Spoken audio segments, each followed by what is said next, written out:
سورۃ التین بسم اللہ الرحمن الرحیم، یہ سورت بھی نفسیاتی فلسفیاتی اعتبار سے بہت اونچی ہے، اور وہ کیا ہے سمجھ لیجئے۔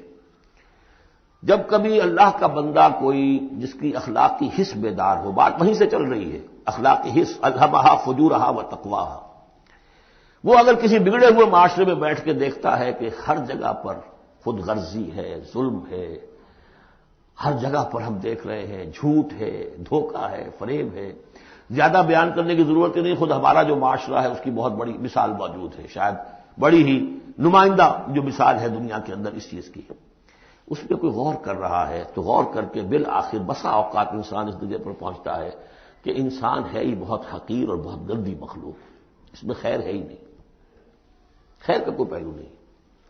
اور یہ میں آپ سے عرض کر دوں، آج کے سارے جو ماہرین نفسیات ہیں ان سب کا حاصل یہی ہے کہ انسان میں کوئی اعلیٰ شے ہے ہی نہیں، یا پیٹ ہے، یا اس کی شہوت ہے، یا حب تفوق ہے، یا اینیمل انسٹنکٹس ہے، کسی خیر کا مجھے کسی بھی جو بھی ہو آپ کا سائیکالوجسٹ کو بتا دیجئے کہ وہ کسی خیر کا بھی آپ کے اندر کوئی سراغ لگا کر بتا سکے۔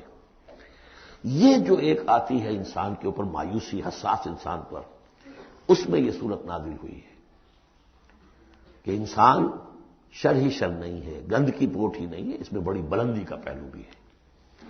والتین والزیتون، گواہ ہے انجیر اور گواہ ہے زیتون، وطور سینین، اور گواہ ہے وہ پہاڑ طور سینا، وہذا البلد الامین، اور گواہ ہے یہ شہر امین، امن والا شہر۔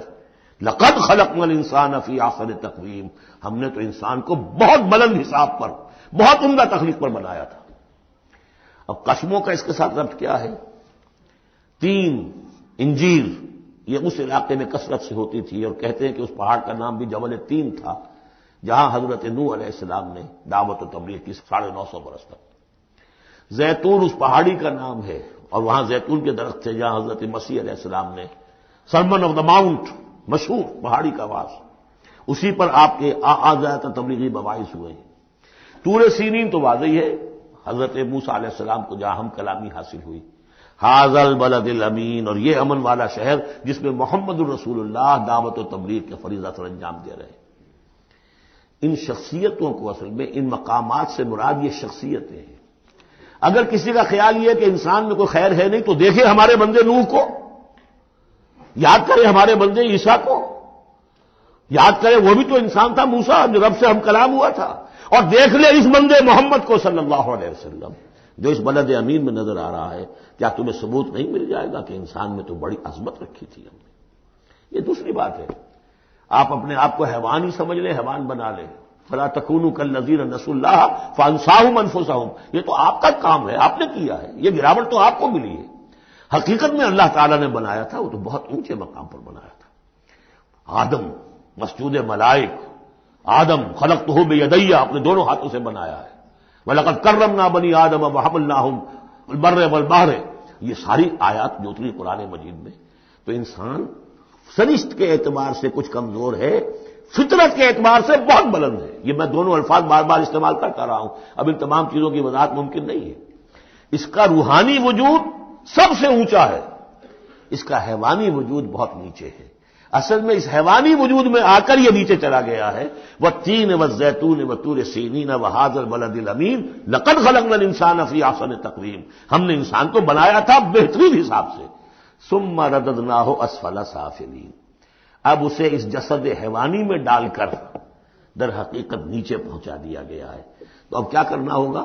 اب اوپر اٹھنا ہوگا۔ اوپر اٹھنے کے لیے محنت کرنی پڑتی ہے۔ الا الذین آمنوا وعملوا الصالحات، اب یہ ایمان اور عمل صالح ہے جو تمہیں اس پستی سے نکال کر اوپر لے آئے گا۔ جس مقام پر تم پیدا کیے گئے ہو اس مقام تک پہنچنے کے لیے پہلی محنت کیا ہے؟ آپ کے شعور اور ذہن کی آزمائش ہے کہ اللہ کو پہچانتے ہو یا نہیں، اور دوسری محنت عمل صالح ہے۔ الا الذین آمنوا وعملوا الصالحات فلہم اجر غیر ممنون، تو ان کے لیے تو اجر و ثواب ہوگا جو اس کا سلسلہ کبھی منقطع ہی نہیں ہوگا۔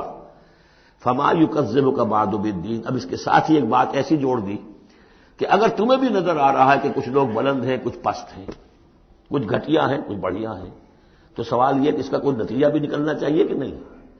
پھر کیا چیز ہے جو تمہیں آمادہ کرتی ہے جزا و سزا کے انکار پر؟ الیس اللہ باحکم الحاکمین، کیا اللہ تعالیٰ تمام حاکموں سے بڑا حاکم نہیں ہے؟ تو کیا کوئی حاکم ایسا بھی تم نے دیکھا کہ جو اپنے نیکوکار بندوں کو اور اپنے غداروں کو اور اپنے باغیوں کو ایک جیسا کر دے؟